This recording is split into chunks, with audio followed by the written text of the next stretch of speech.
রাজধানীতে নিয়ম না মেনে গড়ে তোলা ও অগ্নি ঝুঁকিতে থাকা ভবন চিহ্নিত করতে এবার মাঠে নেমেছে ঢাকা উত্তর সিটি কর্পোরেশন।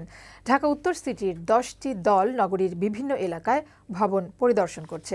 সকালে গুলশান এলাকায় এই কার্যক্রম শুরু করেন মেয়র আতিকুল ইসলাম। বলেন, সংশ্লিষ্ট কর্মকর্তাদের গাফিলতির কারণেই অগ্নি ঝুঁকি বাড়ছে। মাহবুদ আজমির প্রতিবেদন।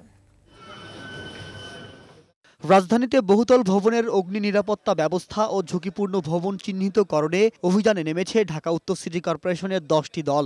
প্রকৌশলী ও ফায়ার সার্ভিসের প্রতিনিধিরা আছেন এই দলে। সিটি কর্পোরেশন এলাকায় বহুতল আবাসিক ও বাণিজ্যিক ভবন, শপিং মল, মার্কেট ও শিক্ষা প্রতিষ্ঠানে গিয়ে এসব ভবনের নির্মাণ ও অগ্নি নিরাপত্তা ব্যবস্থা খতিয়ে দেখবেন। গুলশানের নগর ভবন থেকে এই অভিযানের উদ্বোধন করে ঢাকা উত্তর সিটির মেয়র আতিকুল ইসলাম জানান, এই অভিযানের মাধ্যমে প্রতিটি ভবনকে অগ্নি দুর্ঘটনা প্রতিরোধে প্রস্তুত করা হবে। অগ্নি ঝুঁকিতে থাকলে সেসব ভবনকে প্রথমে সতর্ক করা হবে বলে জানান মেয়র। ম্যাজিস্ট্রেট পাঠায় যদি দেখি যে তারা তাদের বিল্ডিংয়ে ঠিকমতো কাজ করে নাই, অবশ্যই সেই বিল্ডিংয়ে যে অফিস থাকবে বা বিল্ডিংয়ে ভবন যে আছে তাদেরকে আইনি প্রক্রিয়ার মধ্যে শোকজ করে যদি সেখানে কোনো ধরনের দোকান বা অফিস থাকে তাহলে সেইটার ট্রেড লাইসেন্স কিন্তু আমি বাতিল করে দিব।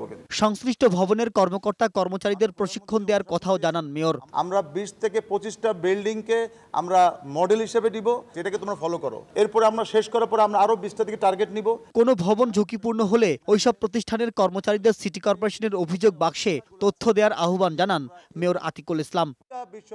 মাহবুদ আজমি, বৈশাখী সংবাদ, ঢাকা।